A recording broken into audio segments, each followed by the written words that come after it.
where the human diet came from, well, as I said earlier, where for the majority of our existence we lived in a glacial period,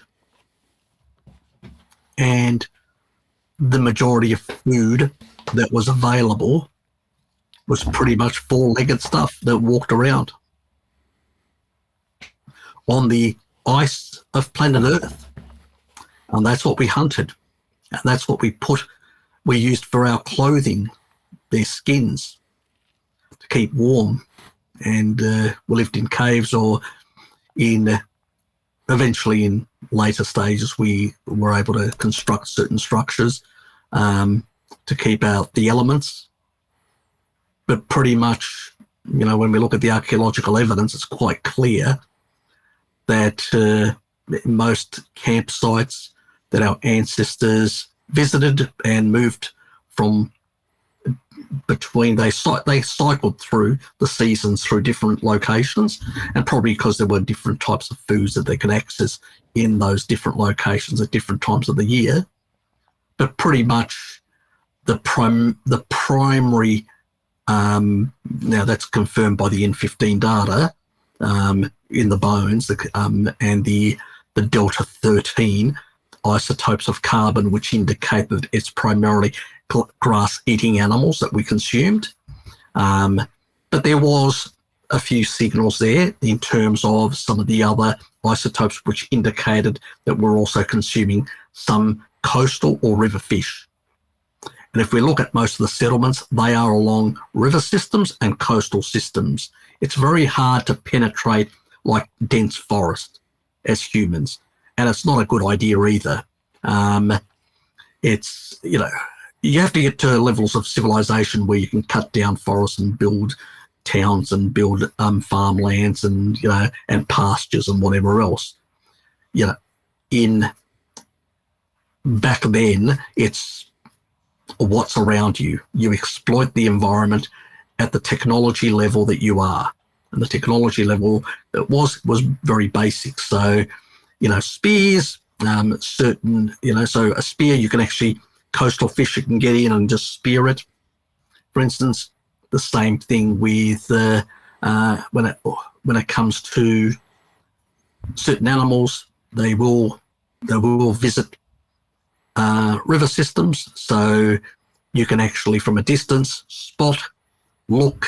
We've got the eyes of a forward-looking predator, the way they're actually aligned and all that, based on the, if you read some of the actual people that have actually studied, the position of eyes in terms of the type of species, and that, a predator requires the eyes to be in a certain way so you can actually focus on a predator and have also peripheral vision to notice threats as well.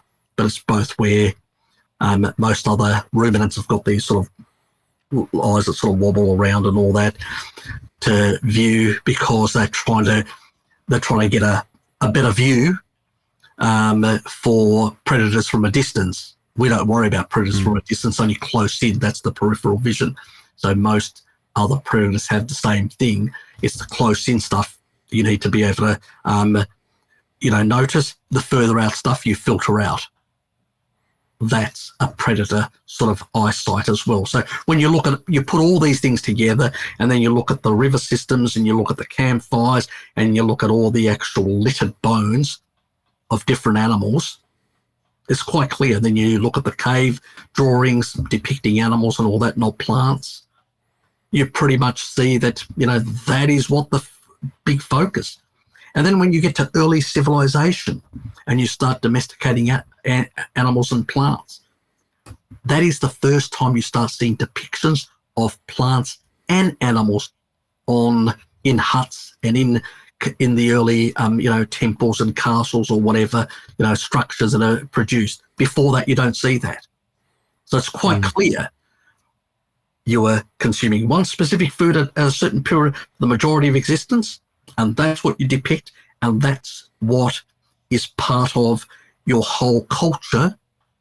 And then the culture changes. you've domesticated plants and animals, and then you start depicting those, So, and in the Aegean, for instance, you'll get on some of the islands and all that, you'll get more depictions of certain fish types and all that, because fishing, the technology is available now to venture out beyond the coastline and to be able to hunt bigger fish.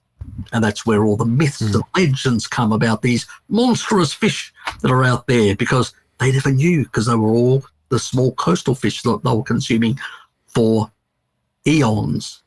And all of a sudden, now they've got technology, they can actually access these bigger fish, and the myths and legends are produced, and, Jason and the Argonauts and all these other things and the stories that are told. So it all fits and stitches beautifully together. So most of the other people that are arguing the nonsense out there, they do not have such a beautiful, elegant picture of the past and where we are today. How much do you think of that is them being misinformed, or them just having their own belief because they want to believe it a certain way? I think it has been decades and decades, especially since the food guidelines in the 70s. People have a tendency, we have a tendency to have a group mentality. And that's a good thing and a bad thing. The good thing is, if you're in a tribal sort of situation, you need those people to be stitched together really strong and defending, and the culture, the general culture, and anybody that steps out of tribal law to be, severely punished. That is the normal thing. It's through civilization that we've actually, created the division of labour and changes in the way our culture and structure exists, that we've actually, developed concepts of, individualism and freedom and stuff like that has emerged. That doesn't mean that people back then didn't have the rights within a tribal council to have a voice around the campfire and stuff like that. How are we going to do things? But their issues were very simple. Their issues were, what are the issues with the tribe? What do we need to get? And it was just simple conversations. And most of them, the wiser, older people were given preeminence in the tribal councils because they were wise, they'd seen more and could bestow that information. They were like, you could say, true philosopher kings within that tribal group, the way Plato would describe them. And that worked in that. But once you get into civilization and you get this specialization and all that, and a change, the society becomes far more complex. There are no real experts. It's a delusion, because in a more complicated system, and humans are not designed to analyze complex systems, and they have a tendency of wanting to follow a specific, guidelines or specific rules and stuff like that. And that's why people comply. You really have to punish them severely or really upset them or make things go to shit before they become rebellious and angry about that. Otherwise, they tolerate quite a lot. It's a very small minority that has a tendency to be a bit more, you could say, rebellious, outside the box and stuff like that. They would have been the shamans of the past in tribal societies.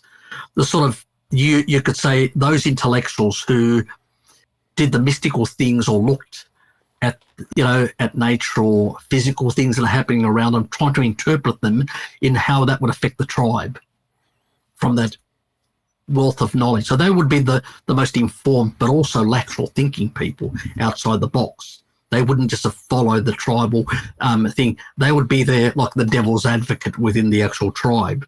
They would be the people that would say, well, have you considered all this?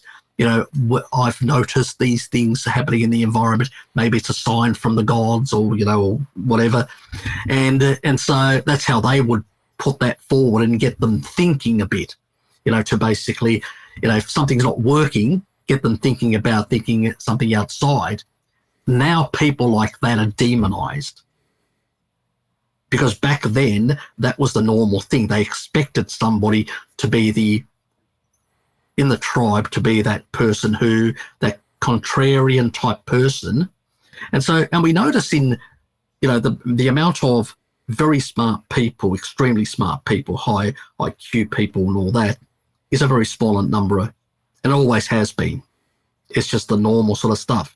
I mean, I don't put myself in that category at all. I put myself above average, which is where you find people with leadership. And I have been a leader in the past, so I do have those skills and stuff like that.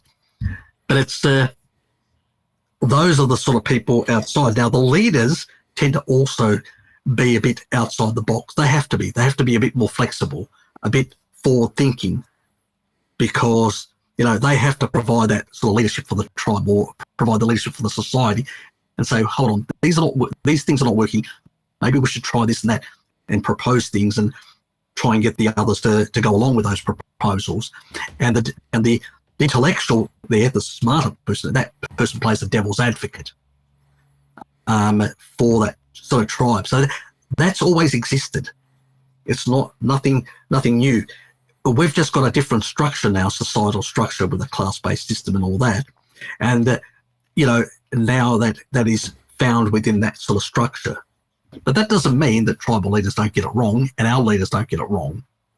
So we need to keep that in mind. Or that, intellectuals don't get it wrong, or the shaman didn't get it wrong. So it's very easy to fall into the delusion of the expert as well. So you have to be very careful. It's just what I'm trying to say is that these people are people that tend to think slightly outside the box and are not as bound to the rules of the society, or, that you must strictly stick to these. So, as I said, rules have a purpose and a value, but if they are not, let's say, counterbalanced by these other elements within the society to basically point out the nonsense, and you then restrict these voices completely, like what Google's trying to do now. It's going to be one voice. Anything outside that, how can you get an advancement in science or new thinking or new ideas or outside the box thinking? It's not going to happen. It's authoritarianism, and we know what authoritarianism did to the Soviet Union and many other societies.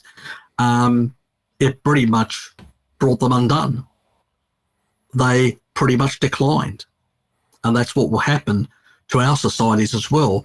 They will decline because you'll get people that thinking outside the box, that it's going to say, well, to the West and move on. And I'm probably going to be one of those people that's going to move elsewhere out of Australia for that simple reason, because I find it that it's stifling. It's an environment that's becoming more stifling. And you probably notice in the UK, you can't, you're seen like the enemy. There's this hostility. And that's what authoritarianism does. It actually makes the population very obedient and very hostile to anything different. And they've got mechanisms now that they can do it much more successfully. It's called a TV, and it's called controlled social media. And those elements, when you can control them and direct narratives, it's really hard to break through with common people that just want to just tell me how it works and don't bother me. And I'll go along, and if something the outside, you're a crackpot, you're an idiot, you're a crazy. So it's culturally, our society is undergoing a cultural crisis, but it's part of an endemic crisis throughout all its institutions, science. You look at any part of our society and you see it in crisis of a different level. It's an endemic crisis. And I think that it will be only good people that stand up, and unfortunately some of them may have to suffer as a consequence of standing up in order to, it's a bit like, in the Eastern Europe, But there are other ways of dealing with that rather than putting your head on the chopping block, is basically work outside the system. Don't cooperate. Take a look at what happened in the Czech Republic. There was just, in all these countries, you had like a side economy that developed, a side society, separate from the actual society, and pretty much they just lost control of the actual society. It no longer was cooperative. And so it came to a point where just you could break off. And that's what happened. And they couldn't control it at that point. It was, and that the same thing will happen to the West at some point. It probably will happen faster. And the reason why it happened faster is because we still have you could say, we don't have full-blown authoritarianism. It's a light form because they're too scared. If they go too hard, they may lose the whole population. So they're doing it in small increments. So if enough people sort of wake up, and there's a bit of hope there, I'm optimistic that we can break through that sort of culture. And if we break through that, I think on the nutrition, on many other things, we'll start seeing that people will become more open to different thinking and will push back. So yeah, that's what I'm hopeful for. I've seen that myself. Yeah, I've seen that myself as well. Like the people I've been tend to getting on better with now online are people that, one, are often carnivores, and two, it means they've probably opened their eyes to other things as well. Yep. Which means you can get along with them a lot better and you can not worry about what you post on social media or what you comment. People aren't going to be offended as easily, I've noticed. So Exactly. Brilliant. Well, thanks very much. That's all my questions. Okay. There's Excellent. anything else that you've heard on the grapevine that you would like a comment about? Anything controversial? I don't know. Can you think of anything? All Not too sure. I can think of is a really important thing that people need to consider when you're looking at food mass, guys, because that's really what we're consuming. We're consuming a mass of food. We need to move away from this notion that, the macros need to be this percentage or that percentage or whatever. That's just nonsense. What we have to look at and say, okay, we're going to use protein. I'm doing this amount of activity. I will prioritize this amount of protein for my activity level. And it's the same thing with fat, with energy. That fat mass will be taken in and through a whole lot of enzymatic steps will be converted to ATP, which is the energy currents of the body. So once you strip away the carbons and you take the hydrogens and use those for the protons and the electrons for the production of ATP, you have to work out where am I at? Do I want to lean slightly? I need to take in a slightly less of that. Do I want, but not go too hard because that's going to put my hormones in the toilet, unless I'm doing a severe cut because I've got competition. So everything has to be nuanced in a sense. How much? What is my body fat? And what am I trying to achieve? And so that energy stuff that you're going to get from the mass of fat, the fat mass, the food mass, and that energy that's going to come out of that in terms of ATP, you have to work out exactly the amounts that you sort of need. You need to play around and see how your body reacts, because there are going to be different requirements, and also between men and women, your body composition, your current body composition, your frame, because there are genetics in terms of frame. I'm a sort of a wider frame, and that's due to some of my Neanderthal genes. They tend to have that. A lot of Northern Europeans in particular, have that wider frame as well. So their requirements for protein, their requirements for for fat is also different. So because you need to maintain it, there's all that sort of stuff. And I think we need to basically see the fat, even though, like in general, when we say to people, have a 1-to-1. Even I say it, of fat and protein, or for males, you know, that, and for females 1.2 to 0.8, slightly more fat, less protein, because they're, you know, they just build less muscle. They have less requirements for musculoskeletal. Their structure is just smaller, less dense. So, and they need more for hormones and stuff like that, more fat. But then again, you got to look at, what have I got on board? Existing fat stores. So you got to play with those things, and what are my goals? And that's where you need somebody like Jonathan, who's who knows about a lot of this training, to basically work out a meal strategy for you, to how to compose the protein component and the fat component in the right amounts for the goals you're actually targeting. And they're going to be different for people, because you've got a different starting point in terms of composition and where you want to go. And a lot of people try to do it in a haphazard way and just make a mess out of it. They either tank their hormones or do all sorts of strange things. And so, you know, if you're a sedentary couch potato, then you don't need Jonathan or me. You just basically, you eat a steak every day, and eventually your body will just, like with Kelly Hogan, will just find its natural balance, and it'll tell you, I need more or I need less, and you'll have certain cravings for certain foods, and that's what she has, and it's fine if that's what your situation is. But if you're trying to achieve certain goals, then you need to keep in mind a lot of this sort of stuff, so you don't fall into the trap like that other guy that actually went too low and then neglected the actual fat component, getting sufficient fat, and then created all these other problems for himself. And then what has he ended up? Being recommended high deuterium foods, which isn't a good thing long term as a solution. It's a bit like a drug, remember. That's what it is. So you need to be very careful who you listen to out there.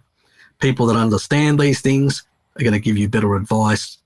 People that basically have grown up in reductionist thinking will think about a pathway and say, oh, it must be that pathway. That's what's actually... No, Rob, no.